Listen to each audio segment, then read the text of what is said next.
ఏం తీసుకురమ్మన్నారన్నా? నువ్వే చూస్తావుగా, పట్టుకో.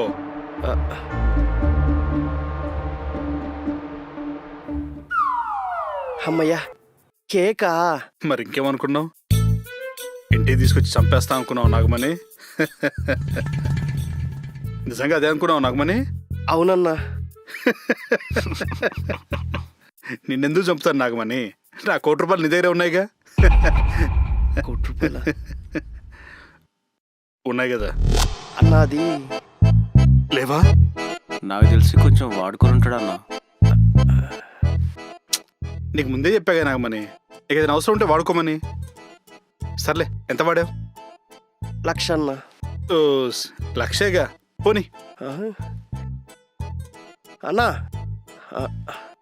2,00,000 అన్నా. రెండా? ఆ. మీ నాన్నగారి హాస్పిటల్ ఖర్చులకే? అయ్యయ్యో, దాని గురించి మర్చిపోయానన్నా. మా నాన్నకు కూడా హాస్పిటల్ చూపించాలి. ఊరి నీ మతి మరుపు తగలేదా? ఇంకా చూపించలేదా? నీ జబ్బు నాకంటుకునేలా ఉంది కదా, కొంచెం దూరం ఉంటే బెటర్. రేయ్, నువ్వు ఉండరా. మరి డబ్బేం చేసావు? మా అప్పులకి 1,00,000 దాకా ఖర్చు అయిందన్నా. ఓ, నేను 2 అప్పు ఇచ్చాను. ఏంటి, నువ్వు అప్పిచ్చావా? అవునన్నా. ఏది నా డబ్బుల నుంచే? అదే అన్నా, అది సర్లే, ఎంత అప్పిచ్చావు? 40,000 అన్నా. మిగతా 60,000? అంటే అది నా బర్త్డేకి డ్రెస్సు, కేకు, నా పేరు మీద అర్చన, ఉండిలో డబ్బులు, నా బర్త్డే పార్టీకి మందు, మా ఆవిడికి చీరలు, నగలు కొన్నానన్నా. తిక్కగా ఉందా? నీ పెళ్లికి ఇచ్చిన డబ్బులు అనుకుంటున్నావు, ఇష్టం వచ్చిన వాడుతున్నావు. అంటే అది మీరే కదన్నా అవసరానికి వాడుకోమన్నారు. అవసరాలు వేరు, ఆడంబరాలు వేరు.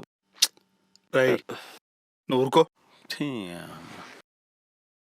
అన్నా, ఎలాగైనా ఆ 2,00,000 సంపాదించి ఆ బ్యాగ్లో పెట్టేస్తానన్నా. పర్లేదు నాగమణి, అది నేను చూసుకుంటాలే గాని. అన్నా, ఆ డబ్బు నువ్వు వాడు. వాడే ముందు నాకు చెప్పి వాడు. సరే అన్నా. సర్లే, కేక్ కట్ చెయ్ రాము. అన్నా, కేక్ కట్ చేయి నాగమణి.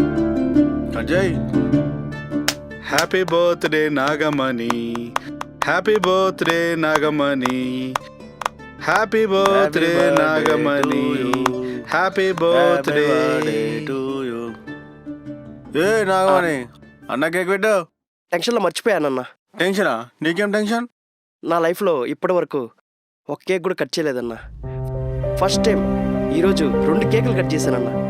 ఇదంతా నీ వల్లే అన్నా. ఏం నాగమణి ఇది?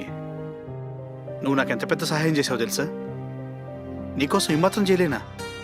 నువ్వు నా మనిషివి నాగమణి. ఏం రాము?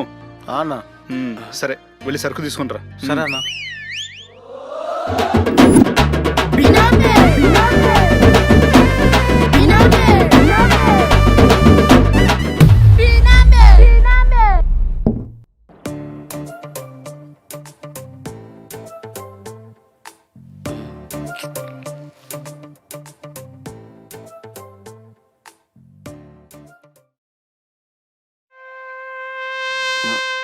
ఏమైంది రాము, అలా చూస్తున్నావు?